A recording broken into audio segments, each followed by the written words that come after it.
la team de Culture Box, j'espère que vous vous portez bien. Aujourd'hui, nous avons le réel plaisir de recevoir un homme à multiples casquettes. Comme d'habitude, vous l'avez bien compris, c'est un homme qui n'a pas pour habitude de s'exposer, si on peut le dire ainsi. C'est un homme qui, disons, qui fait de la culture.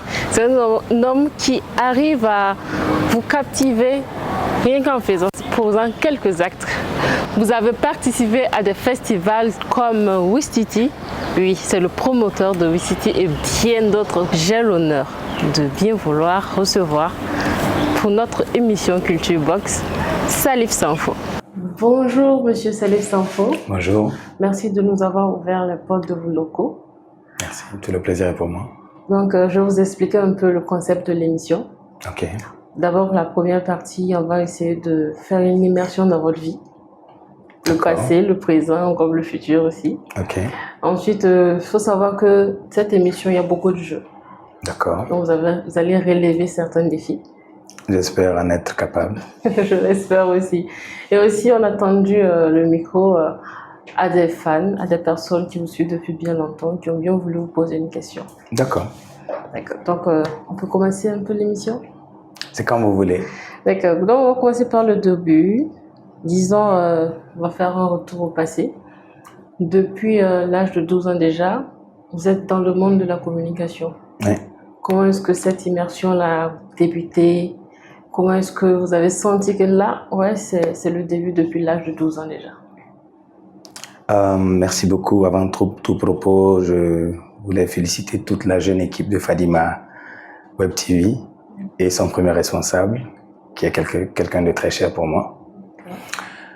Et ainsi que tous vos internautes, followers et tous ceux qui vous suivent depuis l'ouverture de votre chaîne.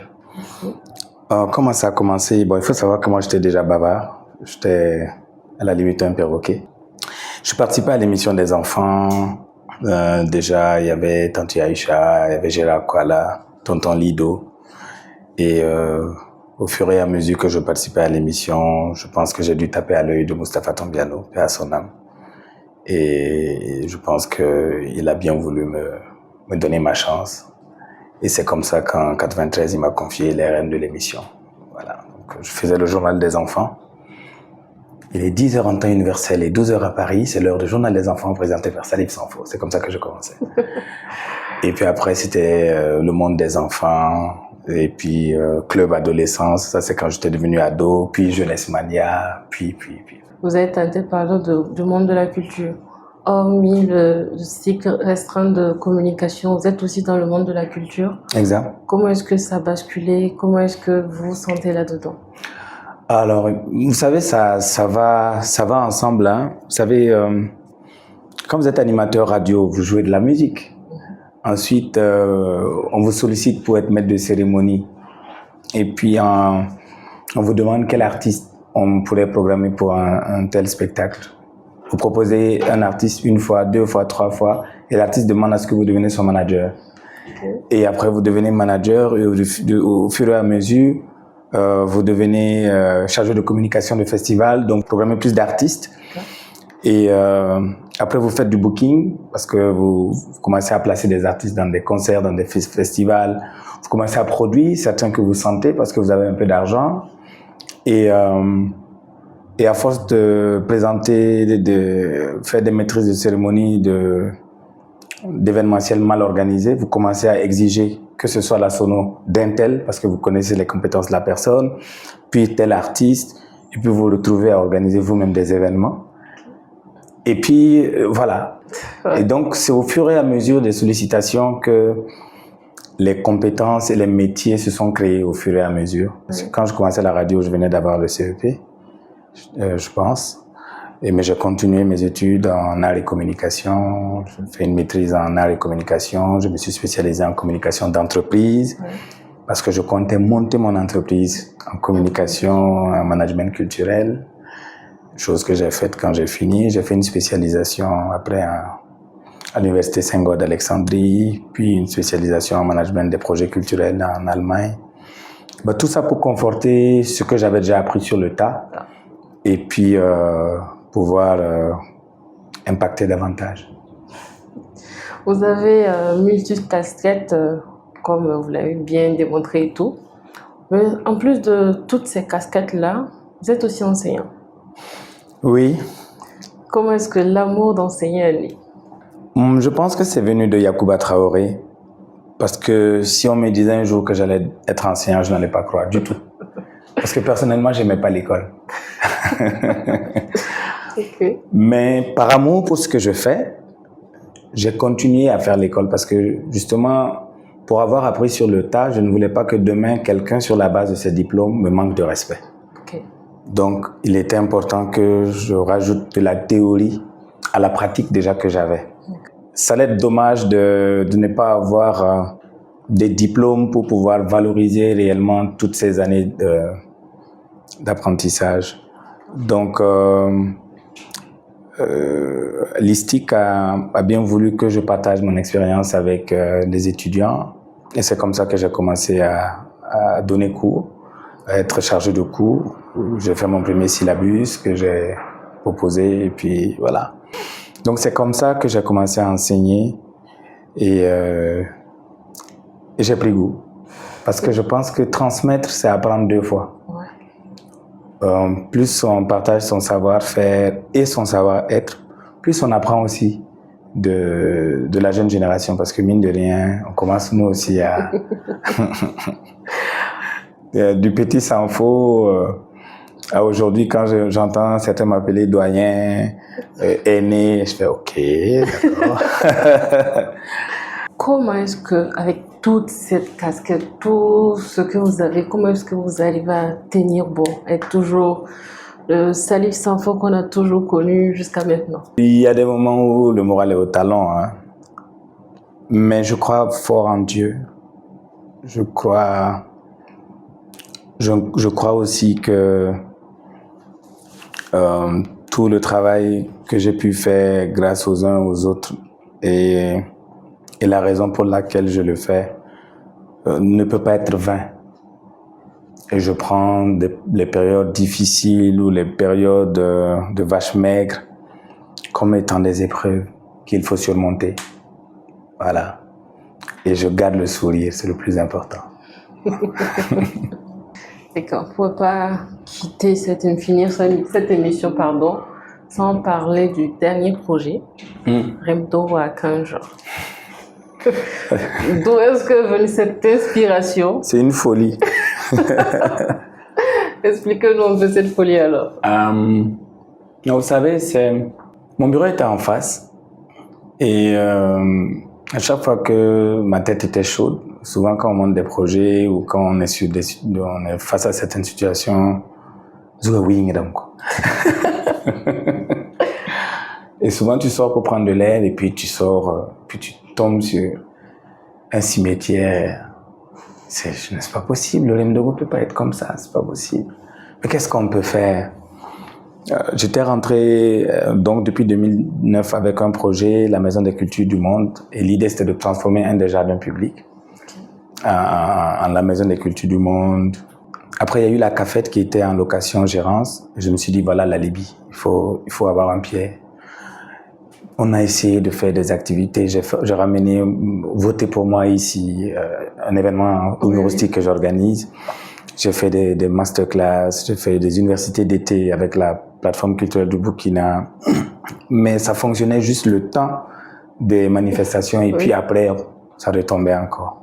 Je vois le ministre de la Culture, que je salue au passage, qui veut valoriser les comédiens de vis-à-vis et relancer les séries africaines, les séries qui nous ressemblent. Et donc, à travers Fils de l'Homme, Abdoulaye Dao rentre en contact avec moi, il vient regarder et Remdoro, il dit, ici, ça pourrait être notre QG. Je dis, vraiment, ce sera avec un honneur. Maintenant, comment recevoir l'équipe de vis-à-vis ici, pendant le FESPACO, dans un cadre aussi moribond, aussi vilain? On était à 17 jours ou on était à 17 jours du FESPACO. On a fait une réunion ici. Et c'est comme ça que je dis, je ne suis pas Facebook du tout, je ne suis pas réseaux sociaux. Mais comme les gens font des challenges en dansant, voilà moi mon challenge. 15 jours pour changer l'Imdogo. Et puis je lance sur ma page. J'ai à peine 15 000 followers. Et puis de fil en aiguille, il y a un jeune oncle opérateur économique, son abat distribution, qui dit je donne 50 pots de peinture. C'est parti. Je vais prendre un numéro Orange et je dis si vous voulez faire des Orange Money, c'est par là. Mais je veux plus du matériel. On veut des pinceaux, on veut des copagas. Je remercie tous ceux qui ont cru à cette folie. Parce qu'on l'a lancé jusqu'à J-8. On ne savait pas à quel sens se vouer. C'est à J-7 qu'on a commencé à faire le premier coup de pinceau. Vous pouvez le voir sur ma page. On travaillait matin, midi, soir, nuit. On rentrait souvent à 2h, 3h du matin. Et tout au long du FESPACO, on a reçu 10 100 personnes. Wow.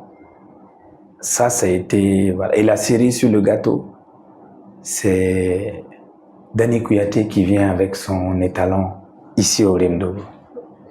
Honnêtement, là, c'est le lasse. Honnêtement, on était...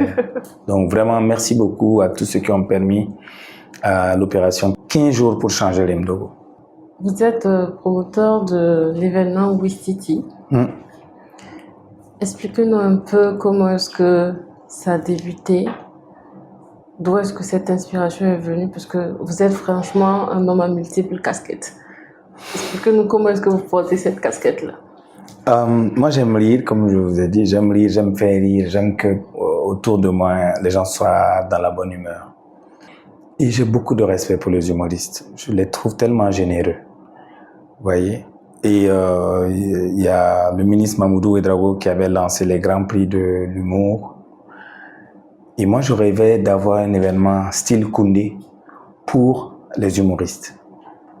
Il y a la sœur Augusta qui était venue me proposer l'organisation d'un événement, donc c'était le FIRO à l'époque. Je lui disais non, j'ai ma petite idée. Je souhaite vraiment valoriser les humoristes en les magnifiant et en suscitant la production d'œuvres humoristiques de qualité.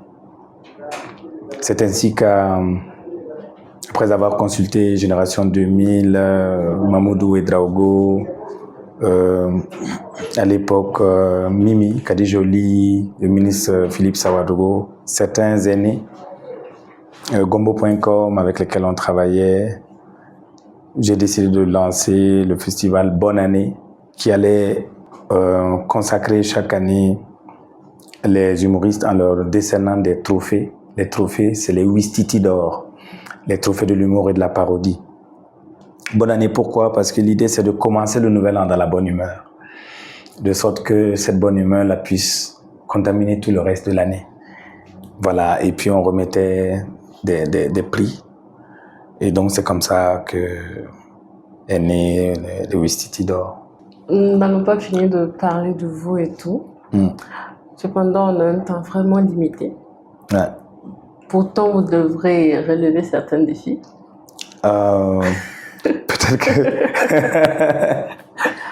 Mais je vous écoute. Ce défi, c'est le défi de l'émission. D'accord. Nous allons, il y a longtemps, on vous a vu sur les scènes en tant que maître de cérémonie. Donc, ce qu'on va vous demander, c'est peut-être, bon, c'est déjà inné en vous, hein. Donc, choisissez un festival quelconque, que ce soit un festival ou un atelier et tout. Donc, en maximum 2 minutes, présenter, je sais pas. Mabi rapa, mabi porse, ya Fadima Web TV, la yamsumbe wotonwa, runda ya watid la. Mimtila ma yiba zuzaba ya wusone ba ya wuligid kaye tilia ba ya zuna tiwiniga zabada tiba kana watid la. Ibada yela yinga la iwakitid la. Runda waton be ni ponel wotone ndatan gomni tondo tinankela on kolon so bange ringa ba bom da mor bi tirge o mi la bi kamilado ni woton wende ya lafi Lafi voilà isa karamba Lafi voilà nyamba yitayene. Je pense que je vais tomber dans mon propre piège là. Yam buda pour yam hana la yam la da wana.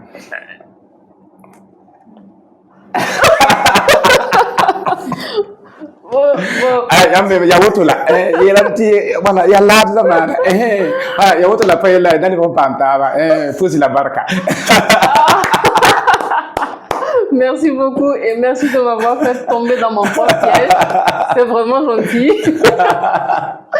Je pense qu'on va continuer avec la question des personnes qui vous suivent depuis bien longtemps. Ok.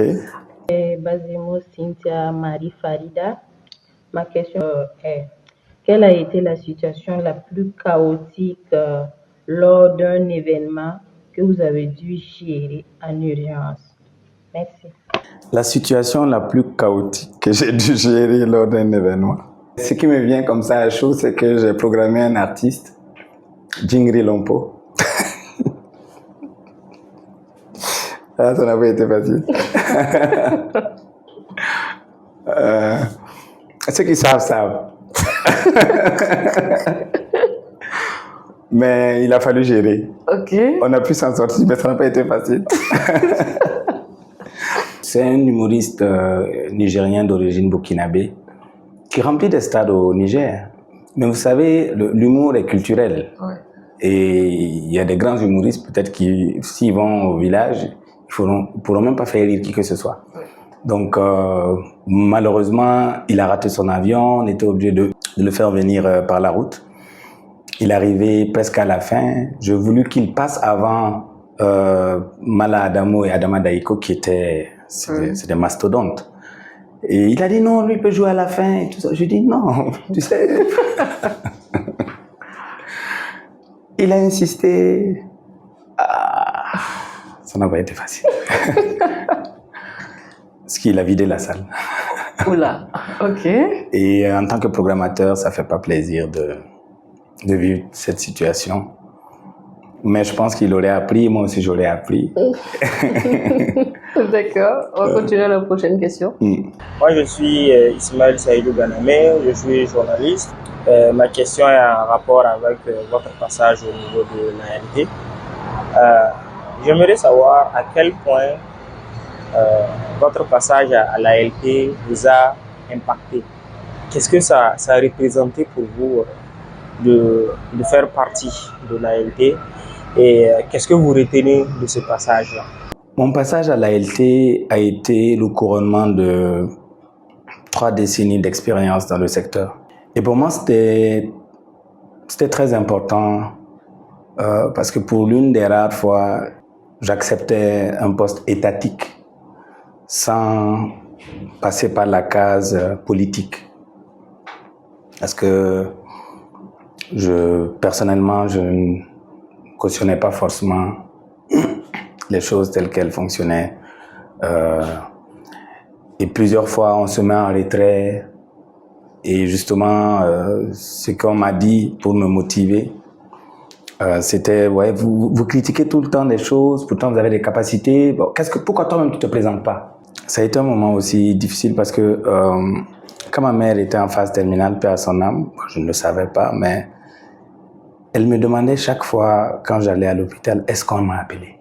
Je dis, qui? Elle dit, non, les autorités vont t'appeler. Ok, bon, vous savez, ce qui m'intéresse le plus, c'est votre santé. Prenez vos médicaments, soyez forte, voilà. Vous m'appelez pourquoi? Et jusqu'à ce que, sur la plateforme InfoCNC, on dise qu'on demande aux différentes forces vives de proposer des candidats. Et puis sur la plateforme, il y a une personne, puis 2 personnes, puis 3 personnes qui proposent Salif Sanfo, Salif Sanfo. Et donc j'ai appelé le président de la CNC. Je lui ai dit, bon, en tout cas, moi je pense qu'il faut qu'on choisisse quelqu'un qui va nous représenter dignement, Et il m'a dit, mais pourquoi toi-même tu te présentes pas? Je lui ai dit, non, moi en vérité, je ne sais pas. Il dit, non, c'est peut-être le moment pour vous aussi d'aller nous représenter et tout. Mais c'est avec fierté que j'ai représenté le monde de la communication et de la culture surtout. Parce que c'était la Confédération nationale de la culture. Une troisième question. Bonjour Monsieur Salif Sanfo. Ma question va s'appesantir sur la communication pour le développement. Alors vous, en tant que mentor dans le domaine de la communication, quels peuvent être les enjeux de la communication pour le développement dans le contexte actuel au Burkina Faso? Merci. Est-ce que je suis la bonne personne pour répondre à cette question? Vous savez, quand on arrivait en troisième année chez nous à l'université de Ouagadougou, en art et communication, soit on faisait journalisme, soit on fait communication d'entreprise et relations publiques, soit on fait communication pour le développement. Moi, j'ai fait communication d'entreprise et relations publiques. Mais je me suis retrouvé en train de faire de la CPD. Et la communication pour le développement est très importante pour le développement de nos zones, notamment les zones rurales. Et elle implique plusieurs types de communication, notamment la communication d'acceptabilité. On ne peut pas développer quelqu'un sans son consentement. Et d'ailleurs, le professeur Kizerbo est clair là-dessus. On ne développe pas, on se développe. Donc, souvent, les expats ou nous-mêmes, les citadins, ceux qui viennent des zones urbaines, nous venons avec des curricula, des modèles de développement qu'on veut déposer dans les zones rurales et on prétend vouloir les développer. Non. Ils ont leurs croyances, ils ont leurs habitudes, ils ont leur mode de vie, leur mode de pensée, leur mode d'interagir. Et souvent, les modèles que nous venons les imposer peuvent perturber leur vie quotidienne. Donc, il faut prendre en compte les valeurs endogènes pour pouvoir faire de la communication pour le développement. Je suis Taré Soumaïla Yaro, Monsieur Sanfo. Je pense que s'il revenait encore sur la scène de la maîtrise de cérémonie, nous les plus jeunes qui aspirons en tout cas faire ce métier-là, on pourrait bénéficier de son accompagnement et de son expertise. Donc, à quand la formation sur la maîtrise de cérémonie par Monsieur Sanfo? Merci. Moi, je n'ai pas arrêté de faire de la maîtrise de cérémonie, hein. Sauf que j'ai laissé des parts de marché à des jeunes frères. Pendant que j'étais député, j'avais des contrats de maîtrise de cérémonie. Mais j'étais un peu gêné parce qu'il y a des cérémonies qui étaient sous le patronage des ministres, ainsi de suite. Donc, ça allait être un peu un jeu de pouvoir malsain que d'être maître de cérémonie et que de faire une vanne à un ministre alors que on contrôle l'action gouvernementale. Donc, je pense qu'après avoir discuté avec certains collègues députés et avec le président de l'époque, j'ai décidé de refiler mes contrats à d'autres confrères. Mais quand, au bout de ma mission, lorsque j'ai déposé mon rapport au niveau de l'Assemblée, au niveau de la CNC, au niveau du ministère de la Culture, j'ai repris mes activités. Donc, et des formations, j'en donne. J'ai beaucoup poussé des jeunes maîtres de cérémonie qui aujourd'hui sont en activité. Cependant, il y a l'invité précédent qui ne savait pas que c'était vous l'invité qui suivait, qui vous a donné un défi à relever. Alors? L'invité précédent, c'était Alif Nava. D'accord. Bon, je vous laisse suivre son... Je veux que l'invité prochain, non, il boive de l'eau en chantant. Il boit de l'eau et puis il chante. Voilà, on voit comment ça a sonné. Il n'y a pas de souci. Merci beaucoup. Bon, moi, en tout cas, je vais bien relever le défi, mais on est en carême. Ok. Vous aussi, vous êtes en carême. Bon. Je sais pas, c'est à vous de voir. Moi... Bon. Maintenant, vous savez, l'eau a 3 étapes. Ok. Il y a l'étape solide, ça c'est la glace. Il y a l'étape liquide et il y a l'étape gaz. Donc, on va partir du principe que j'ai bu de l'eau, puisqu'il y a un peu de H2O dans l'air. D'accord. Barkabi kanyat nomye, barkabi kakit komye wenwo. Walk of ba, la fog of ma, bon soin top song fo, ne bam doaga. Barkabi kanyat nomye. Barkabi kakit komye wenwo. Bon, l'eau, il y a beaucoup d'eau dans mon... Oh, ça se comprend. Donc, on dirait que vous avez pris de l'eau. De l'eau gaz. Il n'y a pas de souci. Le message sera transmis à qui de droit. Bon, fais attention à tes défis là. Ça peut tomber sur ton enfant, ou sur ta femme. Hey. C'était vraiment un réel plaisir pour moi d'avoir fait cette émission avec vous. Plaisir partagé. Et on espère, vu qu'on n'a pas fini de parler de vous, vous avez tellement de casquettes que c'est compliqué de dire ça en si peu de temps. Donc on espère que vous allez, une fois de plus, nous ouvrir encore à nouveau vos portes pour qu'on puisse bavarder davantage. À quoi on sert? Merci beaucoup. Merci beaucoup. Quant à vous, chers internautes, chers fans de l'émission Fadima Web TV, je vous dis de rester connectés pour ne rien rater et pour voir surtout comment est-ce que l'invité suivant va relever ce défi. Sur ce, salut!